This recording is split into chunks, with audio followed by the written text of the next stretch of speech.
Hi guys, welcome to Sara kitchen. எல்லோரும் எப்படி இருக்கீங்க? நல்லா இருப்பீங்க நான் நம்புகிறேன். இன்றைக்கி என்ன செய்ய போகிறோன்னா, இன்றைக்கி கத்திரிக்காய் கூட்டு செய்கிறது எப்படின்னு பார்ப்போம். அதுக்கு தேவையான பொருள் ஃபஸ்ட்டு கடலைப்பருப்பு. கடலைப்பருப்பு ஒரு சின்ன டம்ளர் அளவு எடுத்திருக்கேன். ஒரு சின்ன டம்ளரில் ஃபுல்லாக எடுத்து ஒரு பவுலில் போட்டு தண்ணி ஊற்றி நல்லா வாஷ் பண்ணிக்கோங்க. நல்லா ஒரு 3 டைம்ஸ் 4 டைம்ஸ் வாஷ் பண்ணி எடுத்துக்கோங்க. எடுத்துகிட்டு குக்கரில் ட்ரான்ஸ்ஃபர் பண்ணிக்கோங்க. குக்கரில் அது வேக வேண்டிய அளவு தண்ணி ஊற்றிக்கோங்க. ஊற்றிட்டு லிட்டு போட்டு க்ளோஸ் பண்ணிவிடுங்க. இப்போ ஸ்டவ் ஆன் பண்ணி குக்கர் மேலே வச்சுடுங்க. வச்சுட்டு விசில் போடுங்க. விசில் போட்டு ஒரு 4 விசில் 5 விசில் விடுங்க. ஏன்னா பருப்பு நான் ரொம்ப நேரம் ஊறலாம் விடலை, எடுத்து உடனே போட்டு வாஷ் பண்ணி நான் செய்கிறேன். ஊற வச்சா விசில் ஒரு 3-4 விசில் விட்டால் போதும். ஒரு 4-5 விசில் விடுங்க. விட்டுட்டு ஸ்டவ் ஆஃப் பண்ணிவிடுங்க. அதுக்கப்புறம் நம்ம கட் பண்ண வேண்டிய வெஜிடபிள் பார்த்துக்கலாம். ஒரு பெரிய வெங்காயம் ரொம்ப பெருசாக இருக்கிறதுனால நான் ஒரே ஒரு வெங்காயம் எடுத்துக்கிறேன். அதை நல்லா தோல் நீக்கிட்டு வாஷ் பண்ணிவிட்டு அதுக்கப்புறம் நீங்கள் கட் பண்ணிக்கோங்க. நம்ம யூடியூப் சேனலில் சமையல் வீடியோ போட ஆரம்பித்து இன்னையோட 100 சப்ஸ்கிரைபர் வந்திருக்கீங்க.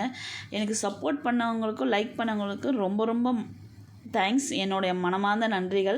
இனிமேலும் நீங்கள் சப்போர்ட் பண்ணுவீங்கன்னு நான் நம்புகிறேன். அதுக்கப்புறம் 2 தக்காளி எடுத்துக்கலாம். 2 குட்டி குட்டி தக்காளி. ஏன்னா நான் வெங்காயம் பெருசாக இருந்ததுனால ஒரு வெங்காயம் போட்டேன். தக்காளி குட்டியாக தான் இருக்குது என்கிட்ட. அதனால் 2 தக்காளி அது மேலே இருக்கிற சீடை கட் பண்ணி எடுத்துகிட்டு அதுக்கப்புறம் 2 தக்காளி குட்டி குட்டியாக கட் பண்ணி எடுத்து ஒரு பிளேட்டில் ட்ரான்ஸ்ஃபர் பண்ணிக்கோங்க. ட்ரான்ஸ்ஃபர் பண்ணிவிட்டு அடுத்தது கத்திரிக்காய்க்கு கட் பண்ணி எடுத்து நம்மளுக்கு பிடிச்ச மாதிரி நீங்கள் சைஸில் கட் பண்ணி எடுத்துக்கோங்க. நான் க்யூப் சைஸில் தான் கட் பண்ணி எடுத்துருக்கேன். அதுக்குன்னு ரொம்ப பெருசாகவும் போட்டுறாதீங்க, ஏன்னா இது கூட்டுன்றதுனால. நான் ஒரு க்யூப் சைஸில் ரெண்டாக இது பண்ணிவிட்டு கட் பண்ணி எடுத்து ஒரு பவுலில் தண்ணி வச்சு அதுபோல் எல்லாம் கருப்பாயிடும். அதுக்கப்புறம் கொத்தமல்லி குட்டி குட்டியாக கட் பண்ணி எடுத்துக்கோங்க. எடுத்துகிட்டு பூண்டு ஒரே ஒரு பூண்டு எடுத்துக்கங்க. ரொம்ப ஸ்டைலாக தட்டலாம் சொல்லி தட்டினேன், கை வலி எடுத்துக்கிச்சு. அதில் ஒரு 10 பல் மட்டும் எடுத்துக்கோங்க. 10 பல் எடுத்து தோல் நீக்கி எடுத்துக்கோங்க.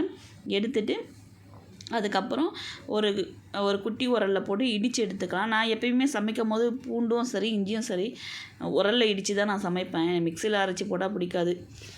உரலில் இடித்து ஒரு பிளேட்டில் தனியாக எடுத்து வச்சுக்கோங்க. அதுக்கப்புறம் குக்கரில் நம்ம பருப்பு வேக வச்சோம்ல, அது வெந்துடுச்சா பார்க்கலாமா? குக்கர் ஓப்பன் பண்ணுங்கள். பருப்பு வெந்துடுச்சு, நல்லாவே வெந்துடுச்சு. அதை எடுத்து தனியாக ஒரு ஓரமாக வச்சுட்டு நம்ம இப்போது ஸ்டவ் ஆன் பண்ணி ஒரு பேன் வச்சுக்கோங்க. பேன் வச்சுட்டு ஆயில் ஊற்றுங்க. ஆயில் ஊற்றிட்டு நம்ம காஞ்ச மிளகாய் தாளிக்க வேண்டியதுக்கு காஞ்ச மிளகாய் ஒரு 5-6 காஞ்ச மிளகாய் எடுத்துக்கோங்க. அதில் அந்த காம்பை மட்டும் நீக்கிடுங்க. நீக்கிட்டு அதை போடுங்க. போட்டு அதுக்கு கடுகு கொஞ்சம் போட்டுக்குங்க. போட்டு அதுமாதிரி சீரகமும் கொஞ்சம் போட்டுக்குங்க. போட்டு அது நல்லா வெடிக்கட்டும். வெடிக்கிற வரையும் நம்ம வெயிட் பண்ண வேண்டியதில்லை. நான் ஒரு விடுகதை கேட்குறேன். அந்த விடுகதைக்கு ஆன்சர் தெரிஞ்சால் சொல்கிறீங்களா? கடலில் கலக்காத நீர், யாரும் குடிக்காத நீர், அது என்ன? தெரிஞ்சவங்க எனக்கு கமெண்ட் பாக்ஸில் ஆன்சர் பண்ணுங்கள். கடுகு வெடிஞ்சிருச்சு. அதுக்குள்ளே வெங்காயம் போட்டுப்போம். வெங்காயமும் கறிவேப்பிலையும் போட்டுப்போம். போட்டுட்டு அதை நல்லா வணங்கட்டும். இப்போது அது வணங்குறதுக்கு வெங்காயம் வணங்குறதுக்கு கொஞ்சம் உப்பு சேர்த்துப்போம். கல் உப்பு தான் நான் போடுறேன் கொஞ்சமாக. போட்டு நல்லா மிக்ஸ் பண்ணுங்கள். அது கோல்டன் ப்ரௌன் கலர் லைட்டாக வரும். அதுக்கப்புறம் நம்ம பூண்டும் சேர்த்துக்கோங்க. இடித்த பூண்டு அதையும் போட்டுங்க. போட்டு அதையும் நல்லா போட்டு வணக்குங்க. நல்லா வணங்கட்டும். நல்லா வணங்கி அந்த ஸ்மெல்லெல்லாம் பச்சை ஸ்மெல்லெல்லாம் போகணும். அதனால் கிளறி விட்டுட்டே இருங்க. விட்டுட்டு அதுக்கப்புறம் நம்ம கட் பண்ண வச்ச 2 கட் பண்ணோம்ல தக்காளி, அந்த தக்காளியே கட் பண்ணதை போட்டுக்கோங்க. போட்டுட்டு நல்லா கிளறி விடுங்க. தக்காளி நல்லா குழஞ்ச மாதிரி ஆகணும். அப்போ தான் நல்லாயிருக்கும். போட்டு நல்லா வணக்கி விடுங்க. வணக்கி விட்டு தக்காளி வெங்காயம் ஒன்றா மேட்ச் ஆகிடணும். அந்தளவுக்கு இருக்கணும்.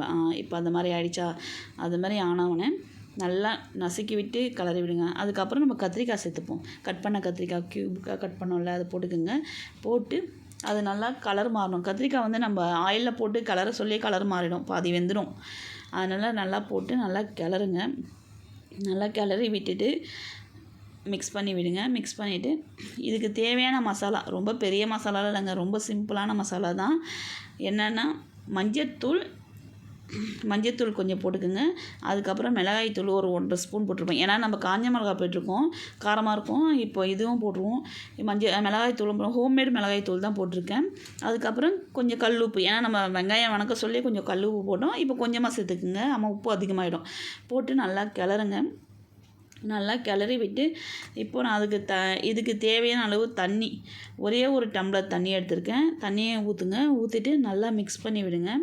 மிக்ஸ் பண்ணி விட்டு நல்லா கிளறி விட்டு மிக்ஸ் பண்ணி விடுங்க. மிக்ஸ் பண்ணிவிட்டு இப்போது இதுக்கு தேவையான பெருங்காயத்தூள் போட்டுக்கிறேன். பெருங்காயத்தூள் கொஞ்சமாக போட்டுக்கிறேன். போட்டு அதையும் போட்டு நல்லா மிக்ஸ் பண்ணுங்கள். மிக்ஸ் பண்ணிவிட்டு நல்லா மிக்ஸ் பண்ணி விடுங்க. மிக்ஸ் பண்ணிவிட்டு லிட்டு போட்டு நீங்கள் க்ளோஸ் பண்ணி விட்டுருங்க. கத்திரிக்காய் வேகட்டும். கொஞ்சம் நேரத்துலேயே வந்துடும் கத்திரிக்காய். போட்டு லிட்டு போட்டு க்ளோஸ் பண்ணிட்டு இப்போ ஓப்பன் பண்ணுங்கள். கத்திரிக்காய் வந்துடுச்சு. இப்போ நம்ம பாயில் பண்ணி வச்சுருக்கோம்ல, நல்லா கிளறி விட்டுருங்க. பாயில் பண்ணி வச்சுக்கிற பருப்பு எடுத்து ஆட் பண்ணிக்கோங்க. அதையும் தண்ணியோடு போய்ட்டு ஆட் பண்ணிக்கங்க. ரொம்பலாம் தண்ணி ஊற்றலாம், நம்ம கொஞ்சம் தான் ஊற்றணும். தண்ணியோடு ஊற்றி ஆட் பண்ணிக்கோங்க. ஏன்னா இது கத்திரிக்காய் கூட்டுனா கொஞ்சம் தண்ணியாக தானே இருக்கணும். அதனால் தண்ணியோடு ஊற்றி ஆட் பண்ணுங்கள். ஆட் பண்ணிட்டு நல்லா மிக்ஸ் பண்ணி விடுங்க. அது கொஞ்சம் ஒரு 2 மினிட்ஸ் கொதிக்கட்டும். கொதித்தோடனே கொத்தமல்லி தூவி நல்லா இது பண்ணி விட்ருங்க. இப்போது கத்திரிக்காய் கூட்டு ரெடி. தேங்க்ஸ் ஃபார் வாட்சிங். லைக் பண்ணுங்கள், ஷேர் பண்ணுங்கள், கமெண்ட் பண்ணுங்கள், சப்போர்ட் பண்ணுங்கள்.